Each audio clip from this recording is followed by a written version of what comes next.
These 5 areas are: 1. Health, aging and retirement adequacy. 2.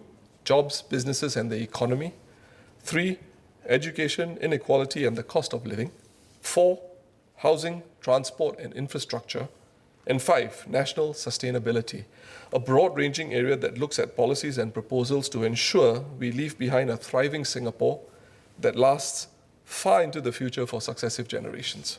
Around 50 years ago, some Asian countries were prosperous and thriving. Fast forward to today, as a direct result of bad choices and in spite of the best intentions, things have gone awry there. However Singapore pivots or evolves in the years to come, I believe a reasoned conversation before choices and decisions are made or not made will be critical. The Workers' Party will seek to play a positive role in the national conversation, both in and out of Parliament, to leave behind a Singapore our children and future generations can be proud of.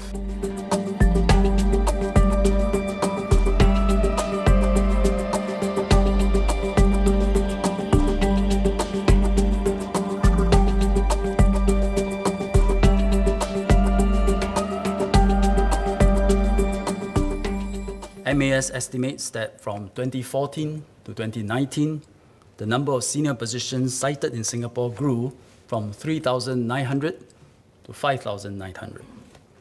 And the absolute number of senior jobs that went to Singaporeans increased correspondingly from 1,700 to 2,600. And that is more than a 50% increase in 5 years. In times of economic difficulties and job insecurity, nativism and the us versus them perspective may take hold. This is not a discourse Singaporeans deserve, nor do I think this is what Singaporeans want. The more widely held view, I think, understands the international character of our financial centre, but wants to see Singaporeans do better, with greater assurance of fair hiring practices that put us on a level playing field.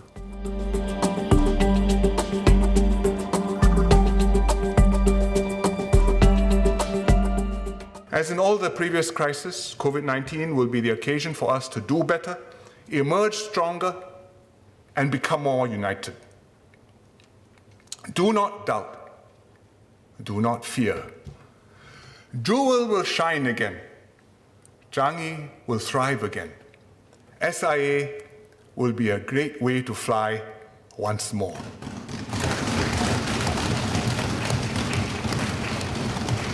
Our economy will prosper anew. Our children and our grandchildren will continue marching forward to build a fairer, ever more just and equal society. Thank you, Mr. Speaker.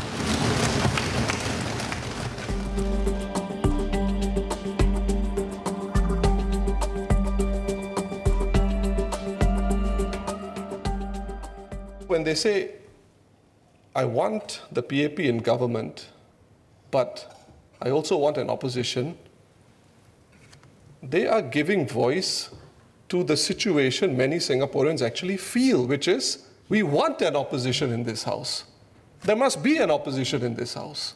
As the Prime Minister rightly said, I think we owe our loyalty to something larger.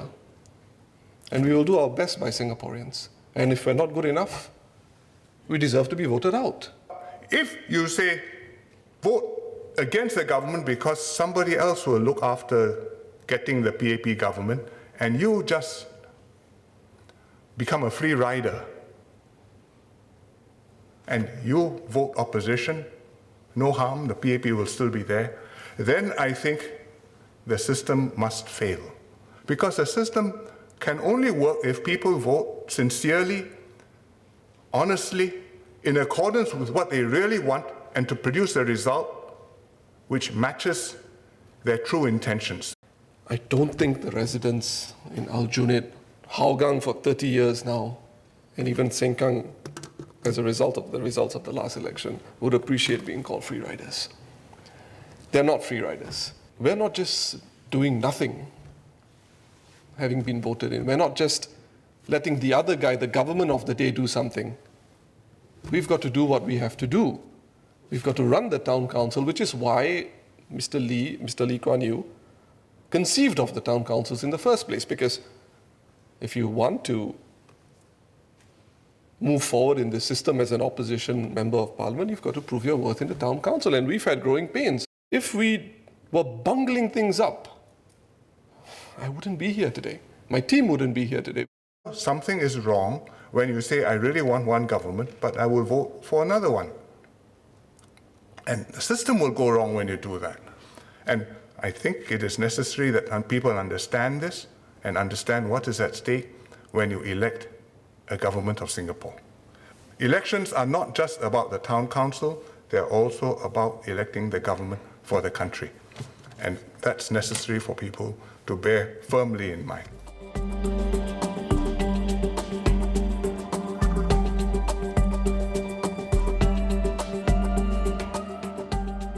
Mr. Speaker, may I humbly suggest that the root of these challenges is insufficient compassion in our policy-making process.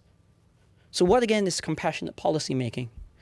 When we pursue policy-making under the umbrella of compassion, we seek to relieve the suffering of others. When we prioritize compassion, we become more willing to err on the side of equity, perhaps at some expense to efficiency. I would like to suggest that none of us have a monopoly over compassion. And I say this not to discredit anyone. And in particular, I really respect where Member J. Muslim is coming from, intellectually, emotionally, and so on. But don't assume that, no one should assume that you have a monopoly over compassion. And here's a bit of advice. Try to avoid strawman arguments, like saying that the government is only interested in efficiency and not equity. That's frankly laughable. Try to avoid that manner of argument or painting everything in binary terms. So I'm not suggesting that every policy that is currently in place is only geared toward efficiency. And likewise, I'm not suggesting that every policy that I have laid out in my speech and elsewhere is only geared toward equity. Rather, it is about a continuum. And I am arguing that we can move more in the direction of favoring equity over efficiency. And that was the entire point of the argument, not to create an artificial straw man.